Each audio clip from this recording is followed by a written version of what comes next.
Hey guys, welcome back to What I Wish I'd Known Before I Got Started Self-Publishing, or its variation thereof. I am Carly with Dragon Key Press. Today we are going to talk about LCCNs, CiPs, and PCNs. I know we've briefly touched on them before, but I'm going to give you a little more in-depth detail on these items. As a reminder, a Library of Congress Catalog Control Number, or the LCCN, as we've previously established, is a unique identification number that the Library of Congress assigns to the catalog record created for each book in its cataloged collections. The CiP, or Cataloging in Publication, is the information filed with the Library of Congress, which then supplies a formatted description and catalog number to help librarians and similar catalog your work. This information is found on the copyright page of your formatted book, and it is usually traditional publisher only. According to the website dtperfect.com, their article on Library of Congress control numbers for self-publishing, the LCCN and corresponding catalog and publication, or CiP program, is largely reserved for large publishers or pre-approved independent presses. To be eligible to apply for the CiP program, you must meet these requirements. 1. Only U.S. publishers who publish titles that are likely to be widely acquired by U.S. libraries are eligible to participate.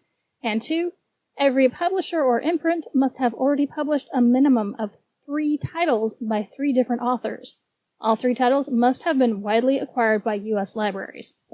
But there is a full list of requirements that you can find for this particular program by going to www.publish/CIP/about/membership.html.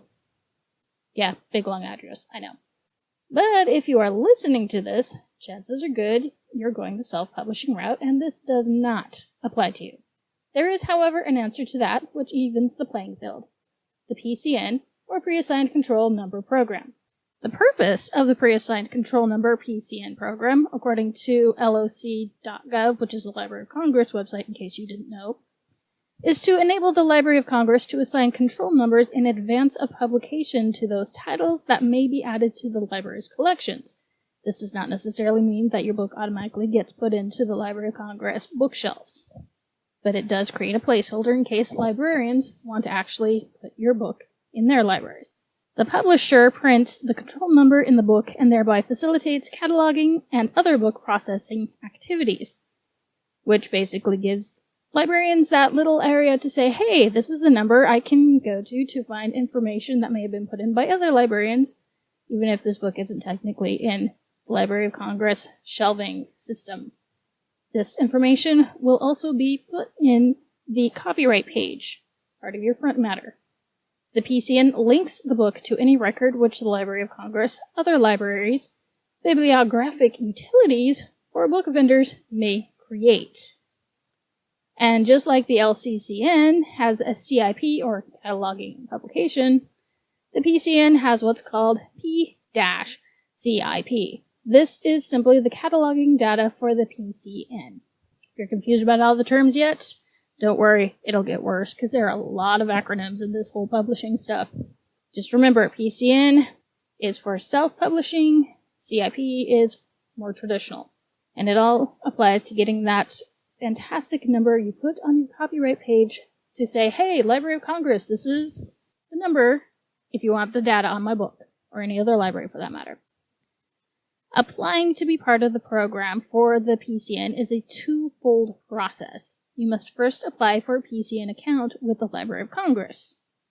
And it's pretty easy, straightforward. The application form and basic process instructions can be found at their website at www.loc.gov/publish/PCN/about/process.html.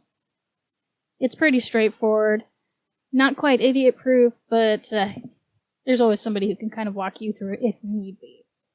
But this is where you basically tell the Library of Congress your imprint or publisher name. And the imprint you choose must be unique. Otherwise, it will be rejected.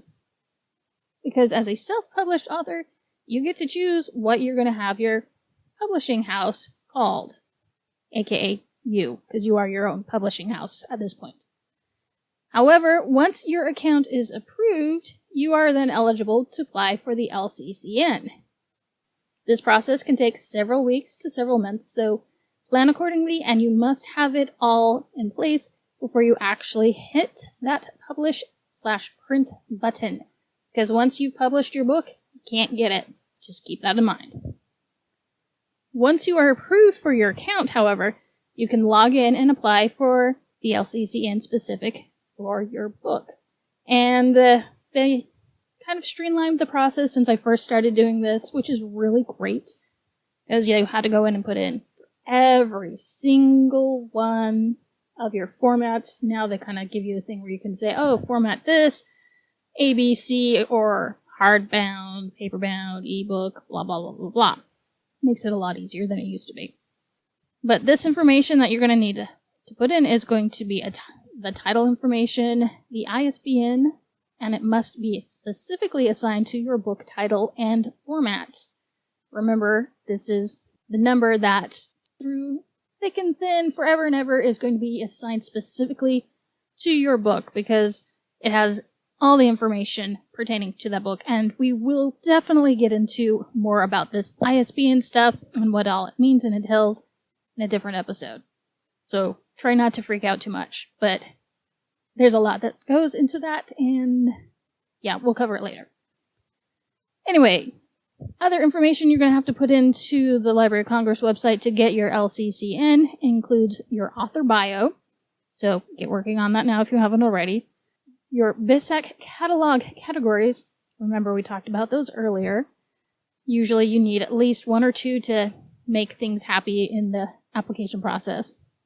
You must know your genre and any subgenres, whether it's a series or not a series. So basically all the pertinent information for your book. And yes, they will also want the cover blurb and, if possible, the cover, though you can go back and edit this information as necessary up until the point that you actually publish your book. All this information makes it easier for your book to be searched not only in libraries, but book order catalogs used by any book retailer who decides to sell your book. Granted, depending on which print-on-demand or other publishing, printing, form, or art you use, will determine on how likely it is that they will put your book and its information in a librarian searchable database so that they can order it, instead of just going to Amazon. And not every librarian or school or whatever is actually going to go to Amazon to order your books, because they can order it usually at a discount through something like Ingram Market. This is going to be part of your whole distribution channel stuff, which I will definitely be getting into more detail about later.